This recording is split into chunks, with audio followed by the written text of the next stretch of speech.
What? Done. Do they have to fill out any forms?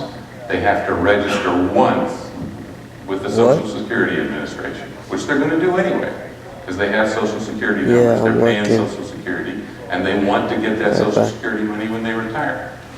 One-time registration, and they never pay a dime of tax until they spend above the poverty level. Now that's true of you too. That's true of Britta when she's the President of the United States. That's true of me, that's true of Bill Gates. No American citizen pays a dime of tax until they spend above the poverty level. That's uniformity of taxation. Uniformity of taxation is a concept enshrined in our Constitution, where our founding fathers said if you have income taxes, it will allow the government to hurt its enemies and reward its friends. Under the fair tax, everybody's the same. No one pays any tax until they live above the poverty level. I will live way above the poverty level. I'll pay a lot of tax. These people, retired people, fixed income people, won't pay a dime of tax. The fair tax does not tax used products. These people buy used cars, buy used houses, buy used appliances, buy used clothing. You can spend way above the poverty level under the fair tax and still not spend a dime if you spend your money wisely on used things. That's how the fair tax treats low-income, fixed-income, blue-collar workers. And let me tell you the best thing about blue-collar workers. Right now, if you go to Europe, your dad should take you there for your graduation present. And he should take you to the Champs-Élysées in Paris, and he should buy you some expensive jewelry.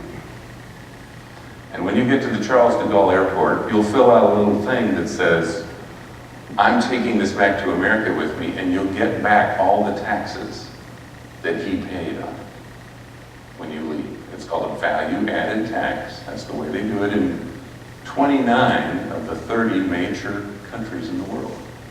You fill out the little form, you get the tax back. That's a pretty good deal for you and your dad. Unfortunately, the same is true if US Air goes and buys an Airbus from the Airbus guys.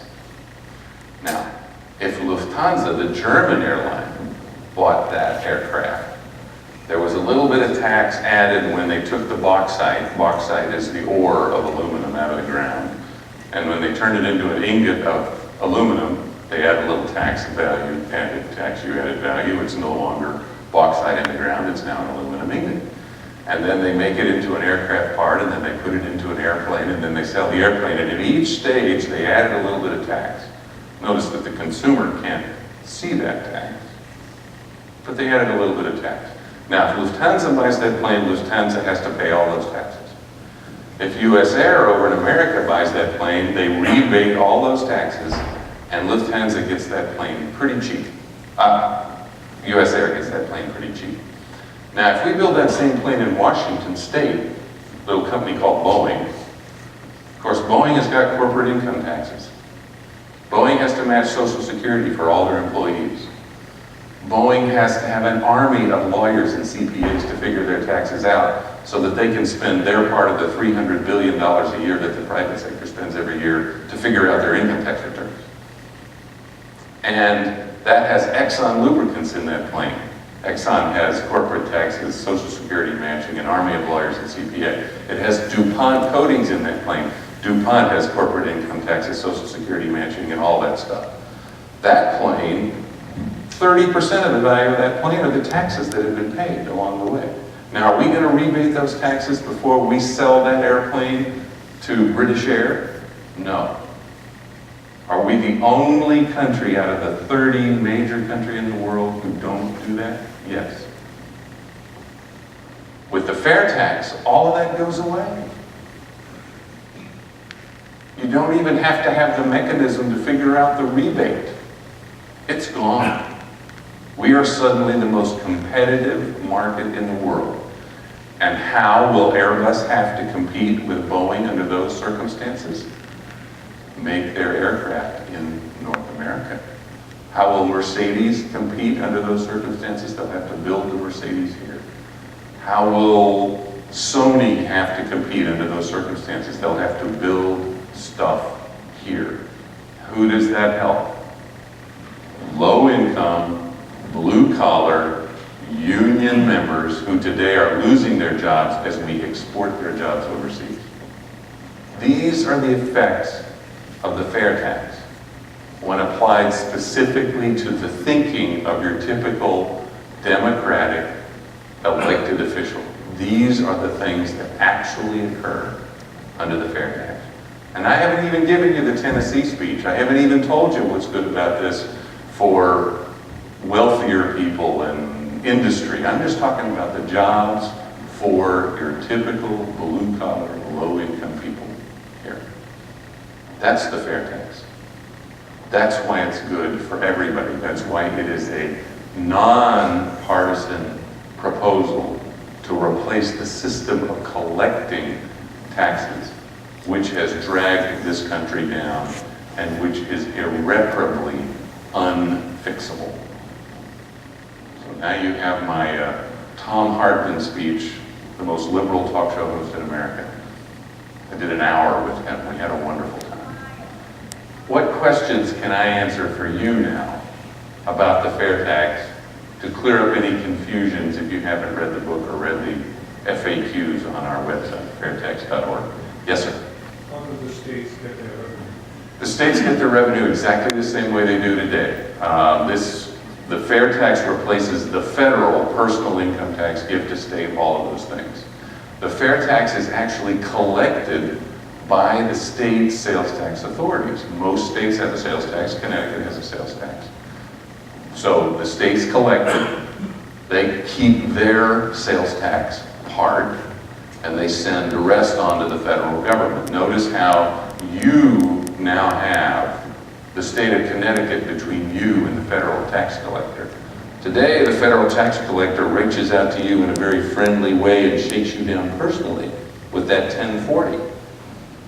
With the fair tax, your sales taxes are collected just like they are here in Connecticut.